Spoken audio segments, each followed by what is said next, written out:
University, the voice of Reichman University. מה, את פריירית? נאה, ממש לא. Confessions of two reformed Freirioch. Showing you the chutzpah needed to survive with my Bini and Ariel Goldman.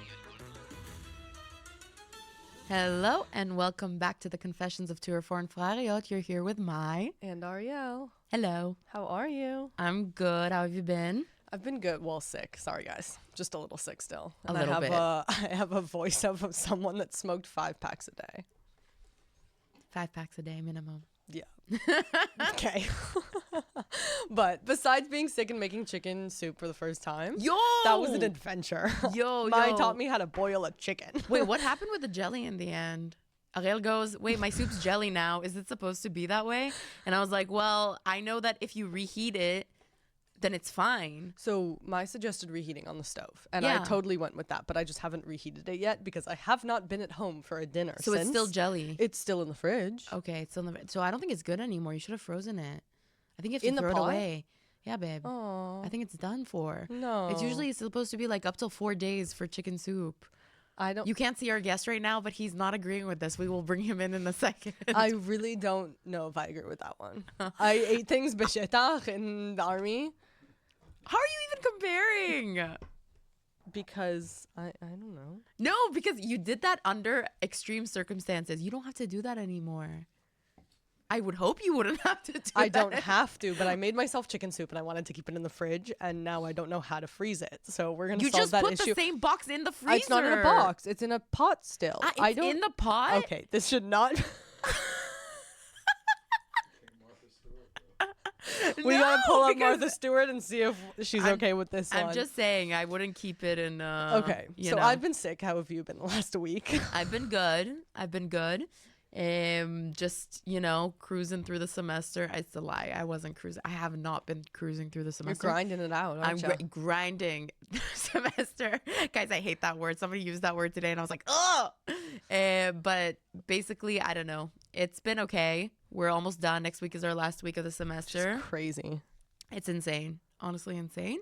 But we're getting through it. And this podcast is going so well. And we feel like every week we're able to kind of maintain the momentum. Bring new fun people on. Yes. This is episode 8, ? That we're recording right now.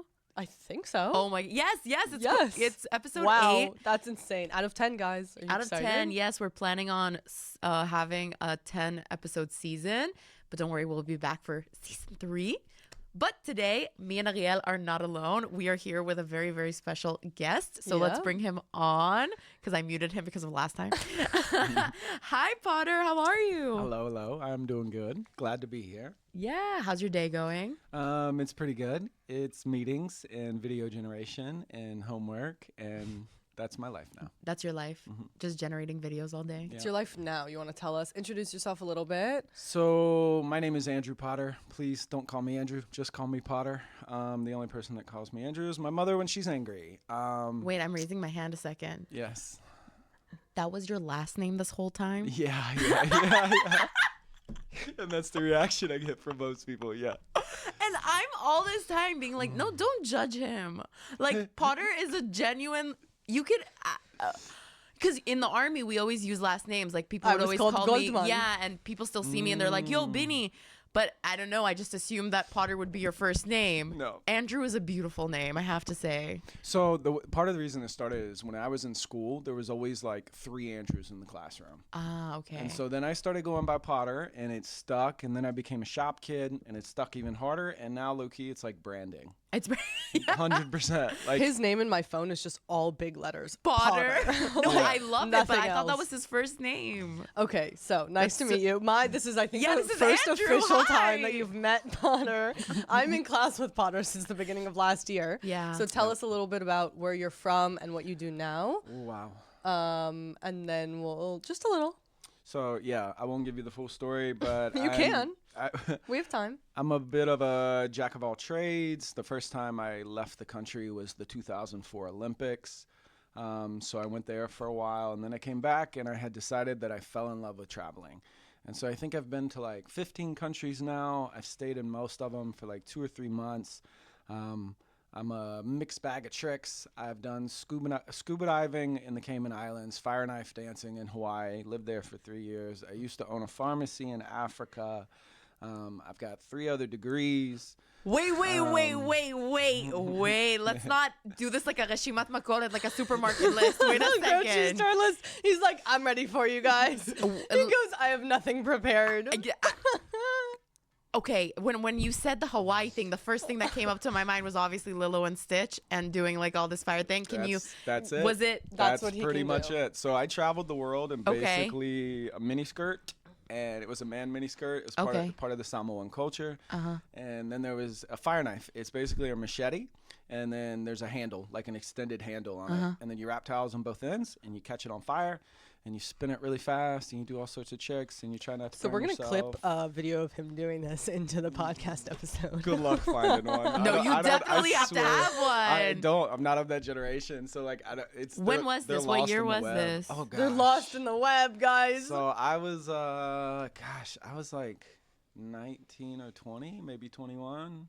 So this is a long time ago. But I Okay. still fire knife dance just for funsies. Okay, funsies, like in the middle of Tel Aviv, Dizengoff Square. That's Like Pulling out where, some knives? not there yet. But not there yet. This, Maybe in the future. This He summer, has hopes and it'll dreams. probably Yeah. happen in my backyard at Reichman.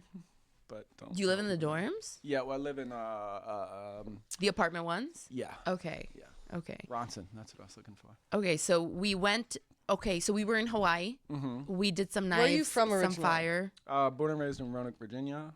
Virginia. Okay. Yeah, but I'm not there anymore. Okay. Obviously. When did you leave Virginia? About 10 years ago. 10 years ago. Yeah, moved to another city close by. Stayed there for a while. Did a lot of film. Owned a film company for a while. Had 2 Okay. agents for a while. Okay. So did a bunch of acting, directing, producing. Nice. Yeah. Wait, and you owned a pharmacy in Africa. I technically still do own a pharmacy in Africa. Walk me through that. How did we get Tell to me Africa? more. Why did we own a pharmacy? Like, I need to know Are this. we allowed to tell this story? Yeah. So basically, the way it works is I ended up, I've always done a lot of ministry work. Like, so I'm a Christian living in Israel. So I did a lot of Christian ministry work. And I was involved with a group back in Virginia. And they ended up sending me to Uganda, Africa, to try to do some business there as part of the ministry, because ministry is always trying to fundraise. Okay. So I went there to try to find a bottling company, and the bottling company was to produce a product that was developed out of the U.S. but sold in Africa. So I was there for a long time and visited with 1,000 people.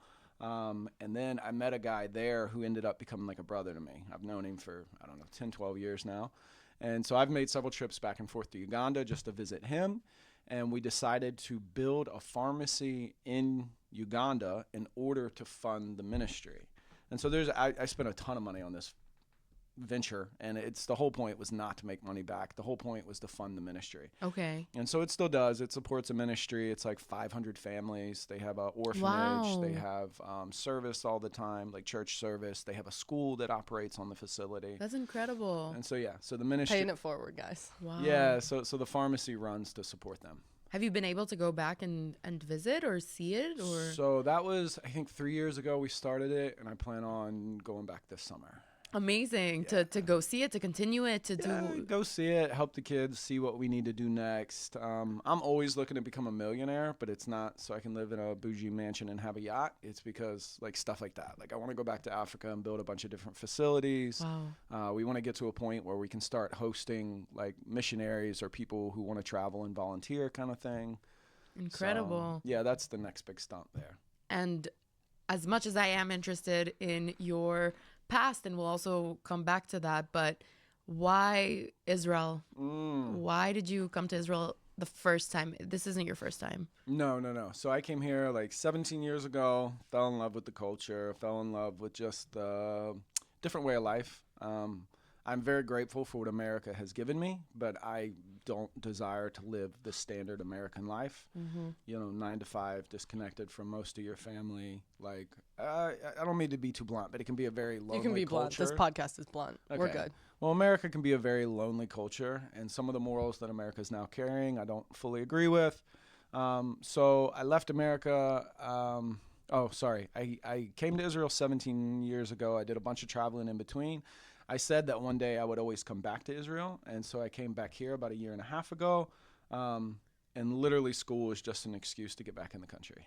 And when you came the first time, you came by yourself? You came through a program? You came just to see the country? Is that also a ministry? How does Yeah, that work it with was the... also. So most of my travelings revolves around ministry stuff, and the first time I came to Israel was with a group traveling doing ministry stuff.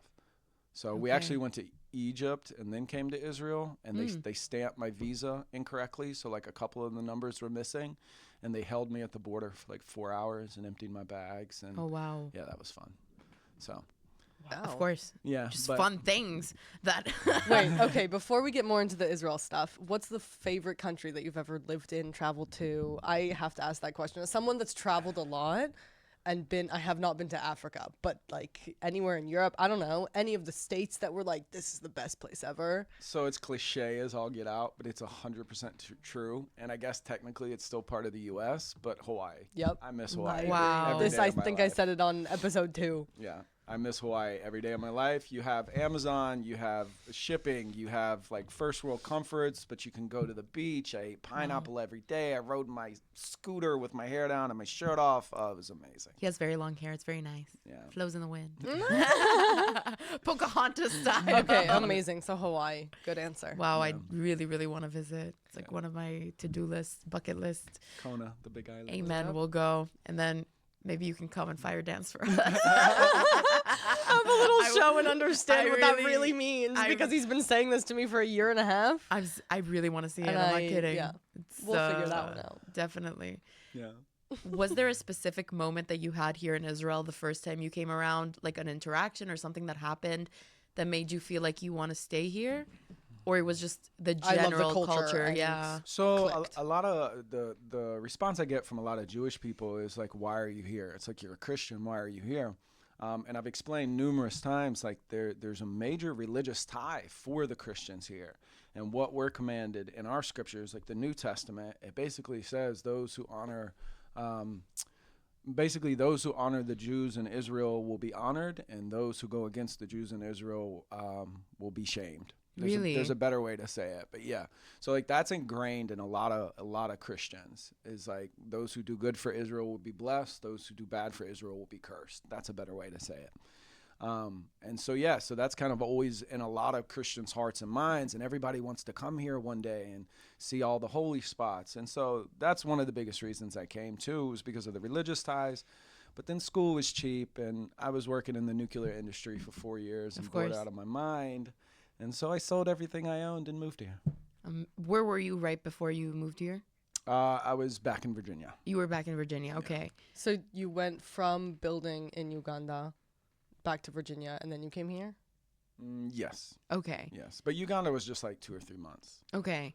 And you've studied before. Like now you're in communications with Ariel, but Yes. you have previous degrees? Yes. Mechatronics, electronics, and physiotherapy. What was the first one? Mechatronics. What is that? It's a fairly new degree. It's basically all the engineering branches put into one. Oh, and okay. allows you to be a technician or assistant for engineers. Mm-hmm.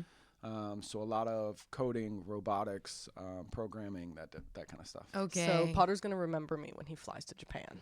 Yeah, actually, I'm going to Japan. Hopefully, we'll see. But that's Yeah. because of He won't have to remember you. We'll lab. be there also. What are you talking about? yeah. Let's go. You might be there because you have those connections. I have no connection to that lab. What connect? Because through a the Me Me Lab Lab. thing, yeah. Oh, for Kai. For what? So I'm a bachelor's student here, but I ended up as an assistant in the lab, and I ended up helping a master's student on her project, and then it became our project, and now we're collecting all the data by running people through the experiment, and then hopefully we'll finish the paper and submit and be accepted to go to Japan to present. Amazing. Wait, Yeah. which conference are you guys sending it to? Do you know? I forget. There's what so it's many called. names. There's like HHRI and there's Kai and Yeah. whatever. Well, okay, we'll talk about it later. That's really interesting. Yeah. Yeah, the lab really opens up and gives you amazing opportunities. So Yeah. that's crazy. Have you done any other programs in the school up till now? No. So no, I haven't. I tell a lot of people university is not about the class. University is about the connections. You Yeah. can make some of your best connections through university. Especially Eichmann. Yeah, and you've got to find your opportunities and take them. And so like one of the things I've been blessed with is I got real heavy into AI, and I'm now on the board for AI here at the school. And there's like 5 of us on the board, and I'm the only student.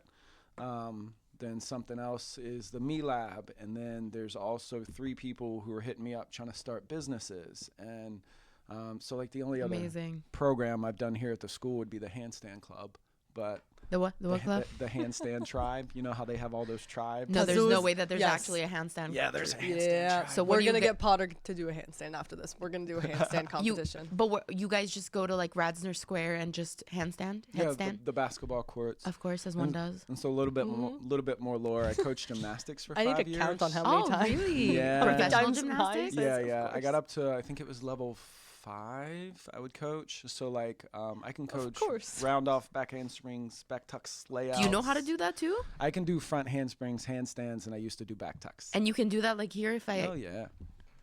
Oh my god! Did that catch it? Did anybody see that right now? Did anybody? I really hope a camera caught that. Somebody caught something. I know this is like really weird, guys, because you can only hear us if you're not seeing us. If you're but not watching the YouTube video and you're not my grandparents watching this, Yeah, I then- really hope someone understood what just happened. he just got up and was like, yeah, and did like a round tuck. What did you just do? I don't know what you even did. Front Oh my handspring. God. He just did a front handspring. To anybody who didn't understand, okay. 39 years old, going strong. No, literally, you don't look a day older than 30, I Potter. appreciate it. Andrew. Okay, actually, I wanted to go back to the thing you said about Israelis asking you like why you're here, because it's funny because I think that was also me asking you. I was like, wait, but you're not even Jewish. Why are you here? Because a lot of people feel, a lot of Jewish people, especially since the war started, feel that this is the only place we can be, and any other We were place. just having this conversation. And any other country right now, we always feel like the minority. And ever since the war started, not just a minority, but a minority that isn't wanted. So suddenly you, as a Christian who isn't even Israeli, or you don't have Israeli parents, why would you even be here? Do you understand what I mean? Not because I don't love the country, or not because any of us don't love it, but it's like we're here because a part of it is we have to be here. There's no other place we can go to. And suddenly you're here from choice. You sold all your things to come here. Like, it's incredible when I hear that. It And puts a smile on my face. Yeah, it's really incredible because we just had our last week interview was with someone who I've known for a while, and he's Jewish and he grew up in that kind of community in the States. And when the war started, he felt that he had to come back and fight for the country. I get it because we've talked about reserves before, we've talked about my job and stuff. But as Mai's trying to explain, I guess, and it's coming to a place where you've been here once, you were on a trip here once, like it just clicked something in your brain or in the culture around you, and you were like, these people are for me, or I want to study here, or whatever it was. What was the pull to get you to come back and study here, besides the excuse of school is cheaper here than it is in the States? Because I feel you on that one. So there's a lot of reasons. Go for it, spit 'em all. The biggest thing is the religious connection, the drive here. So, okay, as Christians, basically we believe you accept the Savior, you get the indwelling of the Holy Spirit. The Holy Spirit guides you. And so the easiest way to explain it is you get this thing called discernment, and discernment is pretty much like knowing things you shouldn't know, or just having heavy leadings of you need to do something. Okay. And so literally the first time I went to Israel, I was like, I need to go back there. And it's been whatever. It's like I said, it was 17 years, I think. And literally for 17 years, like frequently I'd be like, I need to go back to Israel. I need to go back to Like a Israel. calling? Yeah. And so it's always just kind of settled in the back of my mind or my heart or whatever you want to call it that I need to go back. And again, I can give you the reasons school's cheap. I can say that like the religious experiences, the whatever you want to call it. I'm trying to think. I've got a million reasons. I can't think of any All of them good. right It's now. okay. But the biggest one is there's something that was in my heart that was like, you just got to go back. And so I'm that So kind of guy. incredible. No, it's that seriously it for us. happens It's not incredible. only because it not only happens to Jews, it not only happens to Israelis, it not only happens to someone that's been here every summer their entire life. Yeah. It was just back of your heart, back of your mind. You always have to go back. Do you think it's going to be just for the 3 years of university? You think you want to stay here longer?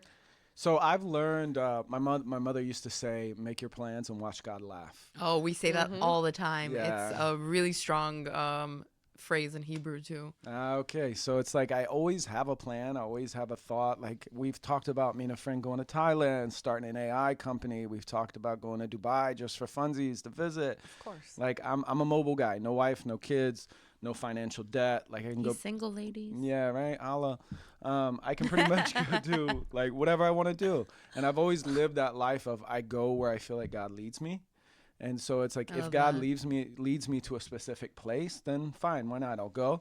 But I have a feeling that I'll be connected to Israel a lot longer than I ever planned. That's the feeling that kind of keeps coming back up. So I don't know. I'm gonna get through college. There's a lot of opportunities that are popping off. Amazing. So I'm gonna pursue those opportunities, and we'll see where it takes me. Yeah, I mean Wow. the best example for that is the war. Is that everybody was planning things, and one Yeah. Saturday we wake up and God like, laughed. yeah, he laughed. Yeah. You know, he probably didn't think it was too funny, but it was basically him, you know, saying all the plans and everything we thought for the next 2, 3, 4, 5 years with all these reserves still happening. Like things changed for so many people. Yeah. And I'm sure, okay, but you also decided to come back after the war. I think Sure that's did. also what's kind of popping in He's my all head. ready Sure for it. did. Yes, I It's- did, boys. It's not that you decided before the war, even though you had that calling, but what made you decide to come now? It was like, when did We're you in get a war here? of dying, Because yeah? you and I started school the same semester, Yes. but you got here a little bit later? So basically, I applied once for computer science and Okay. got rejected because my math wasn't high enough. Yeah. And I fought the system and tried to show them my big Did brain. did you show them the CV? Yeah, This man worked at a nuclear facility, yeah, people. but my college math level wasn't high enough, so I wasn't fit for computer science. So I waited. I think that was right before the war, and then the war happened, and then my life changed, and then I was like, you know what? Let's try again. And one of my friends said, why don't you look online and see if there's something else that you might be more interested in? And I didn't realize, but like the communications program, there's a lot of film and there's a lot of content creation. I was like, wait a minute, that fits Yeah. better anyway. So I applied and I came back. And the war, I don't know. People are always like, the war, aren't you scared? But it's like, no, I'm not. Like, I'm just not worried about it. Like, if I die, I die. I have peace that I'm going to heaven. You know, we as Christians always say, for death is gain. So I've never really been fearful of dying. Not that I'm looking for it right now. No, but, obviously, yeah. If it happens, it happens. Listen, I've had signs the whole. I mean, Just But today, I've gotten, 2 like- trees almost fell on mine. Oh, But, you know, shoot. Potter and I sat right outside. next to me and yeah. behind me. Oh, Potter and I Just sat saying. outside the other day and we were talking about the Iran war and how that was for, and I asked him, as someone that didn't grow up in a war, I don't know, like fed country. In Yeah. America, we're not fed with this idea that everyone goes to the military. Everyone's always in war. But in Israel, it's a thing. It's a thought that you obvious, always have. yeah. Right. It's obvious. So I asked him when we were sitting outside the other day, how is it to be someone that didn't grow up with this kind of thing in Virginia?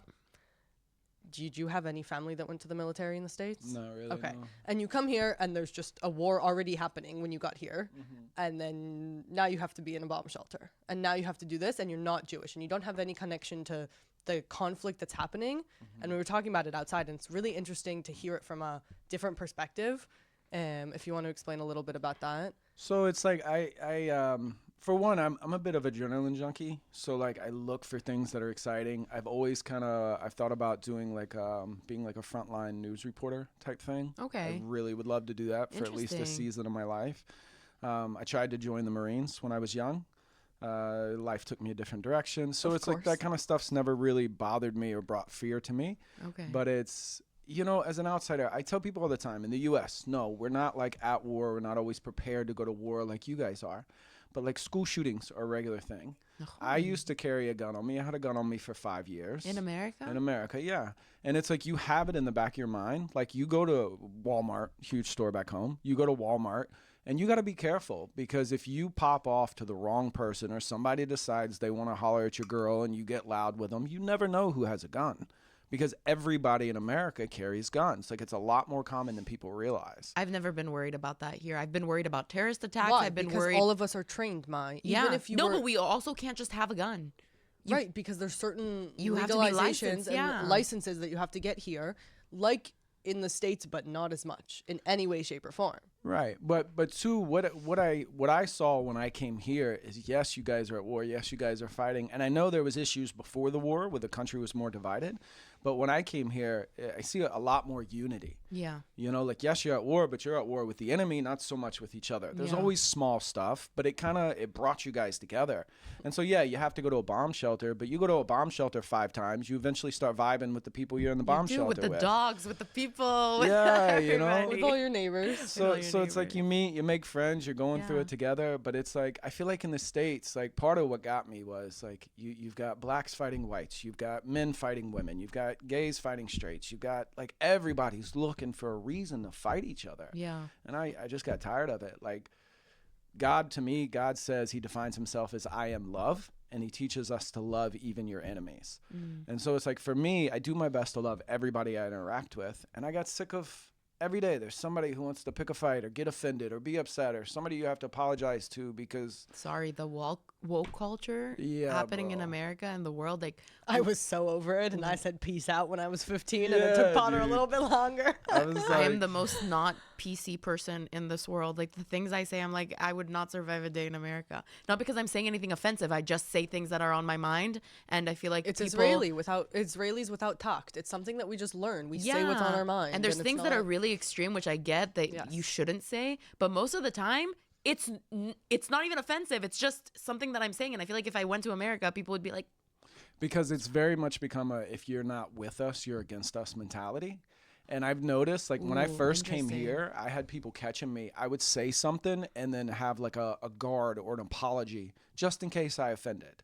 Or I don't mean to offend, but da da da da da. And I did it. You have to in America, if you want to speak your mind, you have to like preface it with, you know, oh, I don't mean to upset, or I'm not trying to hurt you, or please don't get mad, or and it's exhausting, bro. It's exhausting. And my friend, like, I've had a lot of Israelis tell me that I'm a lot more Israeli than I realize because I come from a blunt culture, and like you're We allowed love that. to. You say what you think, you say what you mean. Like, there's no dancing around the bush or guarding all these emotions. And to an extent, I think it's a great characteristic to have because then you don't have to go through all the BS to see what they really mean. yeah, exactly. So It's not beating around the bush all the Right. time and just going Walking straight to on the point. eggshells, Walking yeah. on eggshells all the time. wasting time. It is wasting time because at the end of the day, you're gonna get to the same result. It just if you're gonna get it now or you're Or gonna get we're a wasting month from time in now. doing it, yep. Yeah, exactly.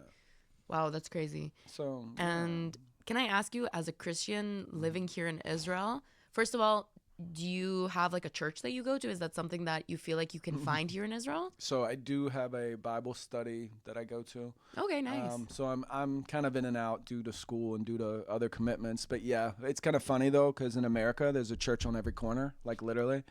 And here it's a synagogue on every corner. Yeah, What do you see? yeah, right? And it's Again, like- it's we're always the minority Yeah. yeah, outside. and it's like, but here, like for Christians, I found one church in the local area. Like that's it. That's your option. Okay. You Is there a know. big? Have you been? Yeah. So they it's like a house church. So the pastor has a big house, and they go there every Sunday to meet, and then we Okay. go to one of the other pastor's house for Bible study during the week. Okay. And there are So- also like Christians that aren't Israeli or aren't connected, or there's like a mix of people. Mix. There's a So mix of so it's Israeli and a lot of international people. Amazing, nice. And can I ask how it is to like how to be here as a Christian? Do you feel like it's affected you in any way just because suddenly you're in Israel, which you're the minority in a Jewish state and we're not a minority? Do you feel like people make you feel accepted, or has it Say been anything? hard? Yeah. So I'll say this, from the bureaucratic government side of things, it can be extraordinarily difficult. Like they won't let me work Because you're Christian? because I'm not Doesn't Jewish. have an Because passport. I don't have There's a, no I citizenship. don't have a Ah. Todai suit. I'm not a citizen. I'm a Christian. Like I flat out had somebody tell me, even as an international student, if I was Jewish, due to I think the rules of Aliyah or something, Okay. that I could get a job. Like they could do the paperwork to allow me to get a job. Could you make Aliyah as a Christian? I actually never looked into this because I've never talked to anybody who isn't Jewish. Uh, Can you make Aliyah as a Christian? No, I think you have to do conversion. I know like the pastors. You can't ever- live here if you're not Jewish. No way. You can live here, but you can't have citizenship. I don't know what those kinds of can't rules have are because you can't make Aliyah without your mother being Jewish. Yeah, I don't know. Yo. I think it is possible under certain circumstances because, like, the Christian pastors that are here, they live they here. live They're here. citizens. They have citizenship. But it's not an easy It's process. not כי just הם like- תומכים, נכון, because they're supporting, and I'm not saying you're not, you are supporting, but they're supporting an insane amount of the economy here in the state. That's what I'm assuming. And so when they make aliyah, they say, okay, we have a working visa, we have a Yeah. workers, whatever. They need us at this company, they need us at the church, and then we're also helping your economy. So give us citizenship. We're Yeah. not Jewish, but we're here. Why do you think all of the כאילו, לא יודעת, אזרחים שהם לא יהודים? I don't know, but Israel obviously makes it much easier for Jewish people to come because it's Right. our homeland, Right. and we want people to come and So stay here. right but now I guess you're for on a student visa that doesn't let you work at all. oh, that's yeah, difficult. it won't let me work at all. And the only option is to work in black, and then you're breaking laws, and then it Yeah, gets, of course. yeah. And so, like, I know one guy, I think he's Jewish, and his wife isn't Jewish. And it's literally, she's been going through 5 years of a process to get citizenship here. Wow. Like, they have to, she has to do the visa every year, and then she has to interview, I think, 4 times a year because they want to prove that she's actually married, like, that they actually are married and want to be married, and it's not just to get into the country. So it's like, so I haven't looked into it because I don't know what's happening after school, but it's a process. But, okay, so you asked from, like, being a Christian here. Yeah, being the minority suddenly, because I feel like Christians usually lo b'keta zeh, but usually Not you're in a not a bad- minority. Yeah. Not we're in a used to- bad connotation. Don't take it in the wrong way. Yeah, I'm so sorry if I've offended you, but But you're usually the minority, Potter. I feel like when it comes to Christians, Muslims, and Buddhists, no, actually Buddhists, I feel like could be minorities, but Christians and Muslims, especially these days, sure. they're not minorities. No. And suddenly in Israel, it is a minority because, again, we're a Jewish state. So do you feel like that plays any role in how you feel here? Has it been difficult? So again, from the governmental side, yes. But largely from, like, I haven't had a negative interaction with it with a single Jewish person yet. Okay, good.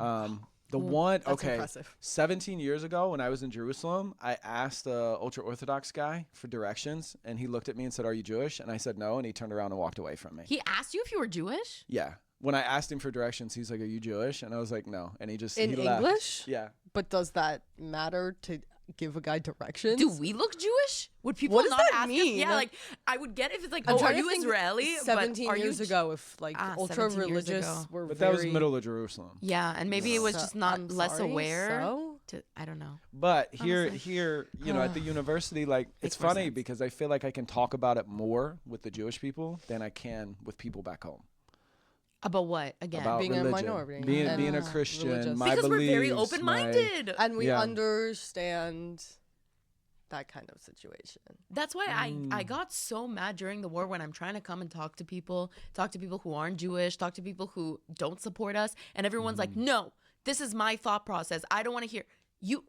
You don't want to hear I'm the one being under attack. I'm the one being yeah. protested at, and you don't want to listen to me? Are you kidding me? Yeah. I'm so open-minded to come and have a civilized conversation with this, but all these woke people and all these people think that they're right, don't even want to listen. No, it's American mentality. You bind into whatever's popular and you don't listen to anybody else. Can I ask if so you came at least a year after the war started, right? And you were in Literally to the day. a year.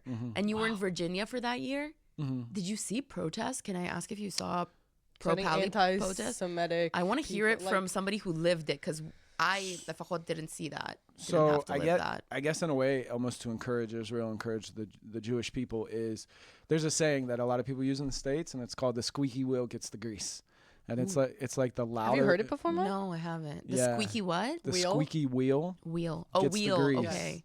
And it's basically the louder you are, the more attention you get, or the more you're going to be heard.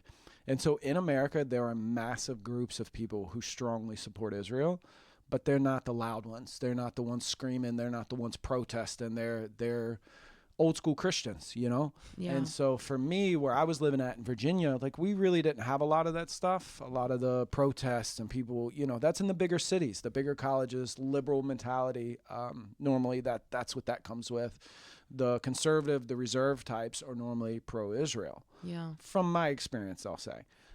So I didn't see a lot of that. The only place I saw it is when I had to apply for my visa. I had to go to Washington, D.C. Okay. And there's the consulate of Israel in D.C. Mm-hmm. And it was, they had the, I forget what to call them. It's like the half fence. It's like what they do at the stadiums and the concerts. Anyways, they had the rails and they had it lining the building. Yeah. And they had the pictures of all the soldiers, and then they had guards and barbed wire outside of the consulate because people would go and protest and attack the consulate the entire year. Wow. Just on a regular basis. And so then getting into the consulate, you had to park like 5 blocks away and walk. And then the security, like, bro, they were checking you. And again, I went through that. They were like, you're a Christian. Why are you going to Israel? Why do you want to live in Israel? Da, da, da, da, da. Because it's so unbelievable in our eyes. Like, sadly, Right. I It's wish so we believed incredible it and more. right, because it's people that exactly what I was saying from Nitzan from before. We have this pull, and that's why I asked you before what the pull was with the religion and with everything else. It's so incredible to see it from someone else from the States. Yeah. And so it's more a lot of so the mentality is that the North is more liberal and the South is more conservative. There's definitely a mix depending on where you go. But I feel like in the South, it just wasn't as common. And so where I was at, we're like borderline South, but we're still considered South. Okay. But if you go up north, like you head up towards New York, you head up towards Maine, you go to certain parts of California, like that was huge. We saw on social media. Yeah. Didn't have to be And there, that was but one we of saw. the only, I experienced it just a little bit, not in California, in Arizona, when I would visit my dad, and I would see a little bit of it. But it was the snippets of like the few weeks I was there and the few times I was in the Jewish communities, and that was it. But if you're not in those areas, and it's interesting that you asked that because you probably never really experienced that in Thailand. No, first of all, no, because there were there pro-Palestinian protests that much before the war started? Was it something that was felt? So when I lived in Thailand, there wasn't anything. I think there were a little bit of things now with the war. I'm sure there was, because at the end of the day, always, yeah. there's always woke people everywhere. There's always like those types of people everywhere. But other than going to Greece and Italy in the past like 2-3 years and seeing like a couple of flags and stuff, which made me want to throw up, and that was a snippet. Yeah.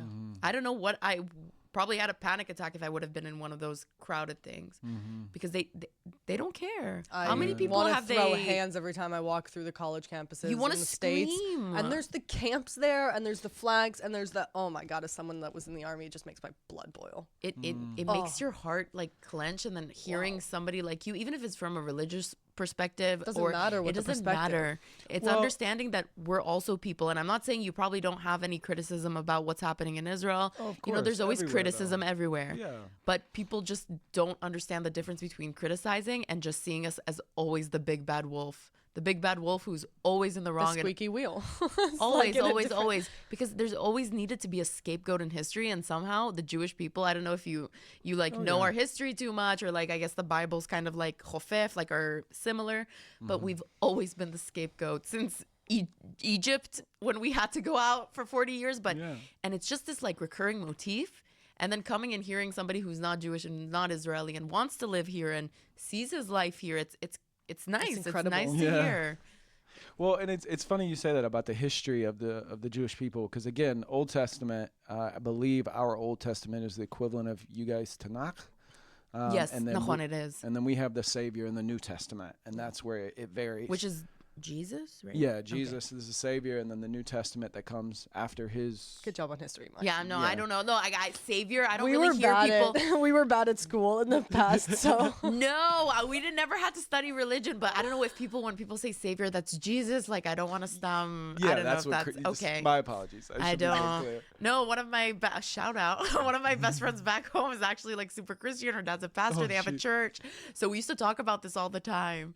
But yeah, But it's cool. but for me, I don't know. I live very logically. I try to anyway. And it just like if you look at the history of the Jews, it's like they were driven out of everywhere they went. So they finally fled to their own country, and they're here in their own country. They have somewhat peace, but sustainability, and they're able to build their own economy and contribute to the world in massive ways, which most people don't even realize. Cherry tomatoes, guys. Cherry Ways. Well, yeah, like So many other like, things. software, technology, even medical advancements. many and medical there's so much advancements. contribution that most have no clue about. But it's like if you just look at the history of the Jews, no wonder they ended up in one place, and they're trying to survive in one place and be left the hell alone.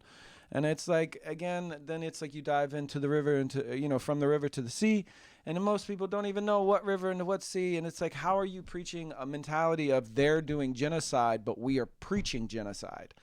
And it's like, it just doesn't line up. And I Doesn't don't know. make sense, guys. I don't know how people draw the conclusions they draw if you just stop and think about it for a while. And it's like most Jewish people that I talk to, they're upset about what's going on, but they're not like, oh, I want to kill all the Palestinian people. I want to end them. I want them off the face of the earth. Like, I've met a few who are the But extremists. there's always extremists. But no it's matter what it's not- culture and what religion you get to. Right, but it's not the common. But then I feel like with a lot of the Palestinian people, they want the Jews ended, and that's a modern theme within the beliefs that I've seen. And so I just don't understand, like, how people end up to the point they end up, and I just feel like they're not using logic. We also don't understand. And if I'm honest with you, I'm tired. Yeah. And that was an tired of- incredible explanation. It Par. was. It For was someone that's incredible. lived in this country for so long and had Judaism rooted in my childhood. We've talked about this so much, and so is Maya and I. I grew up like this, but it's so interesting to hear someone else explain it and to just have it as not my history, but something that you still have the pull to. And it's just an incredible topic that I could talk about for forever. Or sometimes when I try to say what you say, the emotions come up because Yeah. we're so emotionally attached to the topic Right. that it comes out so angry, or it comes out so, even if I want to say it Attacking, calmly, yeah. it comes out so attacking because I'm like, why don't you understand that? Yeah. Again, when you're saying from the river to the sea, you're not saying take this specific land back or anything. You're saying you want me and my whole family dead. In Yeah. other words, that's what you're saying. You just made it into a rhyme Yeah. Yeah. for children to To rhyme with sing. you. Yeah. And you don't think about the people on the other end of it, and we're the people on the other end of it. Yep. And it's not just Jewish people. There's so many other people living here in Israel. Yep. You think they don't also want All our Christian friends. all our anyways, we went down into that, but yes. it's so I really appreciate Kudos it to also. you. Yeah. Wow. No worries, no worries. Before we wrap it up, a couple last questions. What's one thing you wish people maybe understood better about Christians or other people who aren't Jewish who live here in Israel? It's not so much like wish they would understand. I think the biggest thing I wish they would understand would be the fact that and it's not a negative. I don't mean to present them like, why don't they know this? But the question I always get is the why are you here? And it's, again, because Christians, we are taught, we believe, and the scriptures say that we are supposed to support the Jewish people and we are supposed to support Israel, and like we have a major attachment here too. And it's not just the land, but for us it's also the people. Yeah, 100%. And last question, because again, we have a reason. Wait, no, I have a question. Can I Oh, ask a yes, of question? course, of course. What's your favorite word in Hebrew? Oh, Imale. Yeah. Yeah, it's one of the first words I learned. A friend of mine, just every time something happened, she would Imale. And so I don't even know if I'm saying it right. but Yes, Oh, you you got are. it. That's my favorite one. And it's funny because it has Amazing. two connotations, because it's like imale, like scared, but a lot of people say like imale, like ima. Like Ima is mother. For mother. Like, oh, imale, like. No, it was like Mommy. it was like something Yeah, would scared. on the television Yeah. or yeah. Now see Potter around school. Imale! Okay, mine now. You can ask your last question. Sorry. My last question was basically about the fact that our podcast is called The Confessions of Two Reformed Freirim, Freiriot, yes. but Freirim in general. And we already explained to Potter a little bit before, but basically a friar in English is to be a sucker. And Yeah. a lot of the times when you're just coming to Israel or you were in the army, you feel like a sucker, even if somebody didn't try to make you feel that way. It's just that moment where you're like, fuck my life. So my question to you is... We've had a lot of those, and we talked about it. So Yeah. we try and ask every guest what your special What the flyer moment moment is. Yeah, was. Yeah, yeah, exactly. yeah. So that's basically our question. Like, what was your biggest friar moment, or even like a small friar moment that you remember? So it's funny, like anytime I go to any culture, you kind of expect that. They're going to think Americans have money, or they're going to, third world countries, they think, oh, wow, you're rich. And I was prepared for it when I got here, because everybody back home tells you, like, even if you go to Manhattan, I've had Jewish people try to squeeze a little more out of me. So it's like, it's a cultural thing that you expect. But I have found actually when I came here, like most of the shopping I do is at convenience stores or grocery stores or markets or whatever. And nobody's really tried to milk me. But the first experience that I had when I first showed up to Israel was there was a taxi cab driver, and I had to go from the airport to the college by a taxi. And I think it's like a 45-minute drive or something. What day did you drive on? Oh, I don't know. October 21st, I think is when I Day showed of up. the week. Okay, I was gonna ask if there was traffic because there's absolutely no way it takes you 45 minutes from the airport to Herzliya. This man was probably doing one daily Ken, just to get back it him out that again. time. Okay, and Well, no, sorry. there was no traffic because it was late. But what happened was I told him where I needed to go, and I showed him the address, and I said, the university, and I told him, Reichman University. And so what this guy ended up doing, and I want to say it's truly a mistake. Maybe it wasn't. There's ways today, also made well, by there, Israel. there was ways, but he took me to Tel Aviv University. So we went from the airport to Tel Aviv University, and I explained to the guard at Tel Aviv what was going on, and he said, and he explained to the driver, because the driver spoke 2 words of English, and then he took me here to Reichman. But what he did was he charged me for the trip to Tel Aviv and then the trip here to Reichman, and I was like, bro, that was your mistake, but like, whatever. Israeli I'm tired. taxi drivers I'm making here. a bad name Oh for my us. goodness. So yeah, So that's a little bit of a flag moment because I feel like if it was us today or an Israeli, we'd be like, "Achi, Yeah. you're would not put them in their charging." place. Yeah, like half off well, for and, that. and now I know that. Now I know that because in Yeah. the States, like you You can grow. push, you can a little bit, but if you were like, no, I'm Yeah, not but you paying would have it. called. I'm sorry. In the States, you would have called an Uber. No, you would have from the airport to wherever you needed to go. You would call an Uber. You would call a I don't know Oh what yeah, you call you in put the your States. address where you were going in the And application, the guy like, knows yeah. where to go. Yeah, and you'd know what you were gonna pay before you even got in the cab. Right. But It's it's a like, very systematic kind of thing in the States. Oh. Even if you get in a taxi, they're on a meter. In New York, Yeah, you in get in a Thailand taxi, as it's a meter, well, right? most of the time. So here, when you get in the taxi from the airport, and it's just or the random Yeah, guy picks you Matime up, check-in. yeah, and they just throw a number at you, and this guy just picked you up and went to a random university. well, and I've my learned goodness. so the blunt, they're like, no, I'm not doing that. That is me. That is my culture. Like I'm gonna tell you what I will do and won't do, but in America, I have to guard it all the time.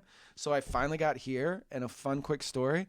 I was sitting at one of the shops. It's called La Bucaria, and like I go there all the time. All the guys that work there know me, and I get my Sprite Zero, and I sit outside and I smoke a cigarette. God forbid, don't tell my mom.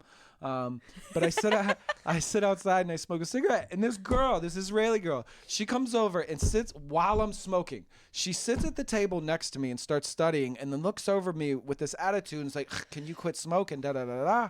And I look at her. I said, "You sat down next to me while I was Hell smoking." yeah, Potter's Israeli side was sitting in him this whole Like, time over the years, His just waiting pull to come pop up. up. 17 years, the pull to come into this country, and he just Yes. got it all out on that one woman. That was the calling. That was like, And she looked at me and like got up and left, and I was like, and I'm so proud of I'm you. so Potter. proud of we you, love Potter. "Get you. out of here, bro." Get your things and go. Yeah, right. Wow. So I'm learning slowly but Good. surely. Amazing. Wow, Potter, thank Chutzpah. you. We need to teach you your next word of the day, Potter, is chutzpah. Chutzpah. Yeah, I know. Like We love I know chutzpah. chutzpah. Yes, good. Yeah. Like, you gotta have the Imale chutzpah.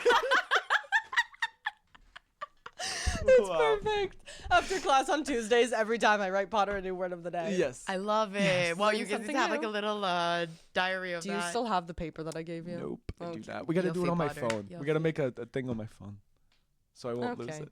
to-do list? Yeah. next thing. We gotta add another thing on my to-do list, guys. Yo, Potter, thanks so much for joining us. This was Yeah. incredible. This I was had a an lot of fun. eye-opener. It was fun. Yeah. Thank you for having me. Any Of last word? course. Where can people find you? Do you have anything? Any kind of social media? Any kind of no? I don't social media. I have WhatsApp. Do you have Or- LinkedIn?